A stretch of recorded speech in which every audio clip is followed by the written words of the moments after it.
Pili ko lang po to sa halagang 6,800. Pero ang original price niya po is 9,800. Ayan, napakalaki po ng na-discount natin, no? Nasa 2,000 din po.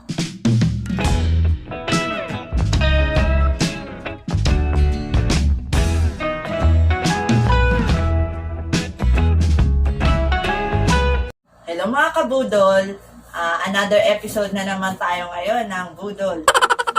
Ito yung na-purchase ko sa Western na monumento. Ayan. Pero kung bago lang po kayo sa aking channel, huwag po sanang kalimutang mag-subscribe. Hit nyo na rin po yung notification bell para updated po kayo sa mga video ko.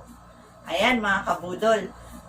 Ito po yung na-purchase namin sa Western. Alam niyo po ba mga kabudol?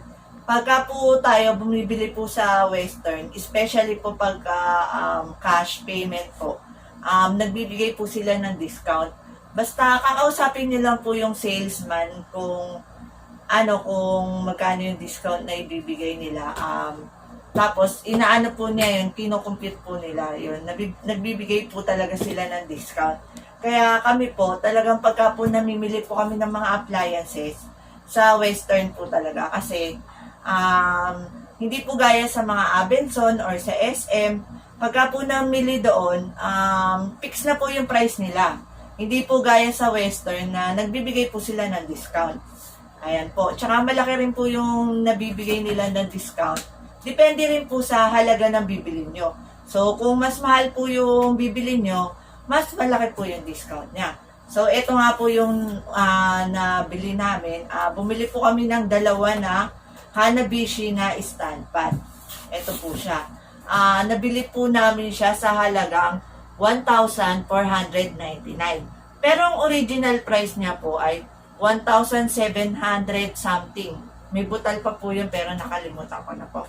Ayan. So, naka-discount din po tayo ng 200 something. Ganun. So, ito yan. Box na po natin mga kabudol. Ayan. Ito po yung aming stand pan.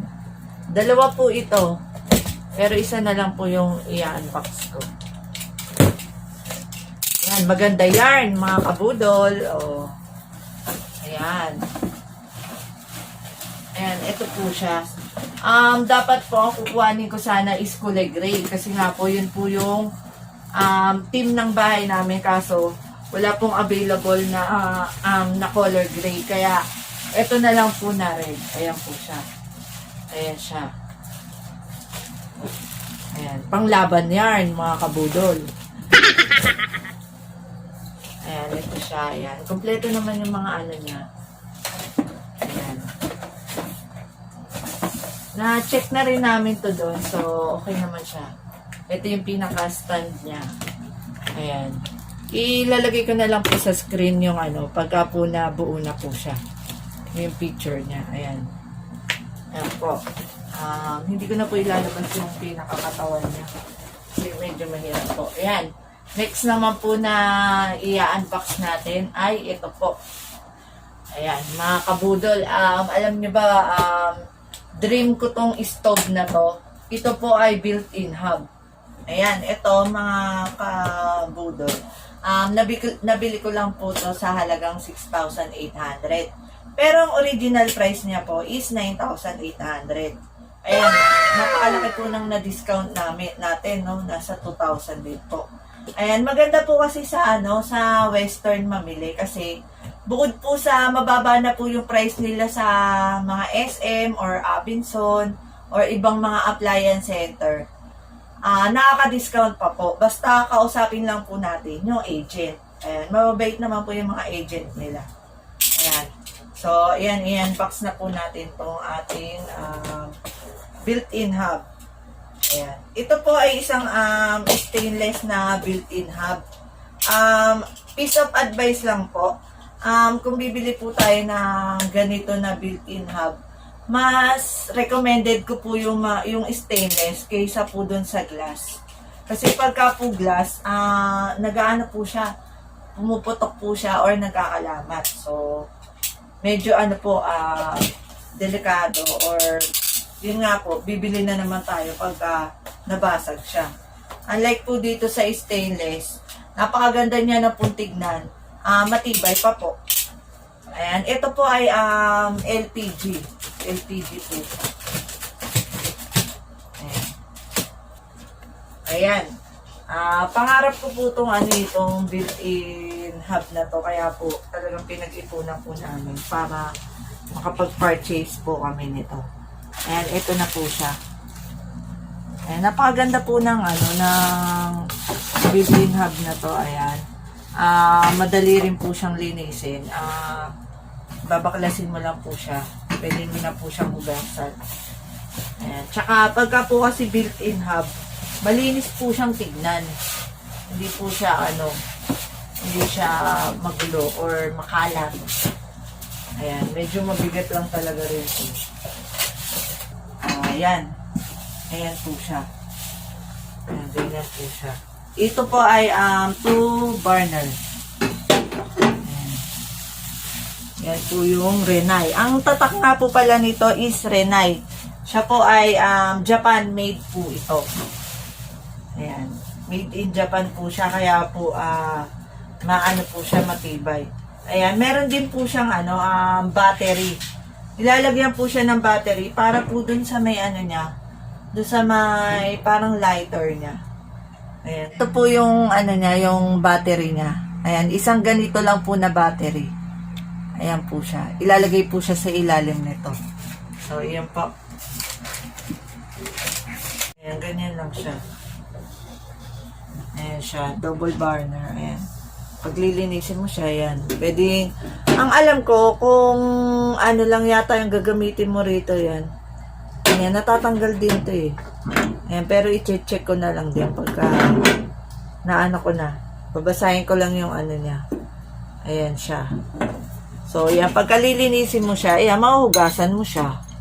Ayan. Pati ito, mahuhugasan mo. So, malinis siyang tignan. Ayan.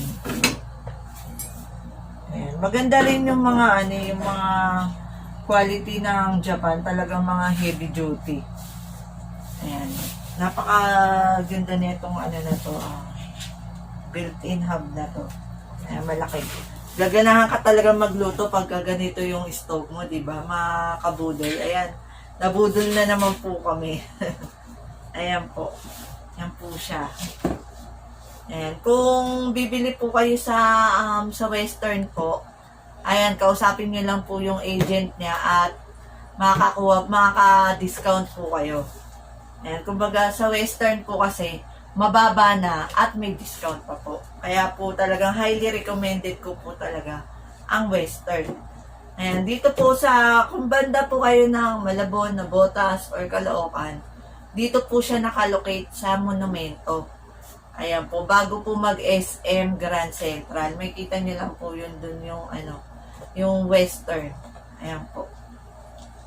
Talagang since simula pa po nung bata po kami, doon na po kami bumibili. Sinasama po ako ng parents ko na iyon, bumili ng gamit doon.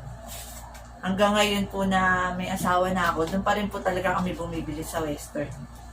Ayan po mga kabudol. I-update ko na lang po kayo dito pagka po na po natin to. Naikabit na po natin to sa aming dream house. So, ayun lang mga kabudol. Another, na naman tayo. Sa susunod, another budol episode na naman tayo. Sa ngayon, ito lang muna. Ayan. Thank you for watching. Don't forget to like, share, and subscribe.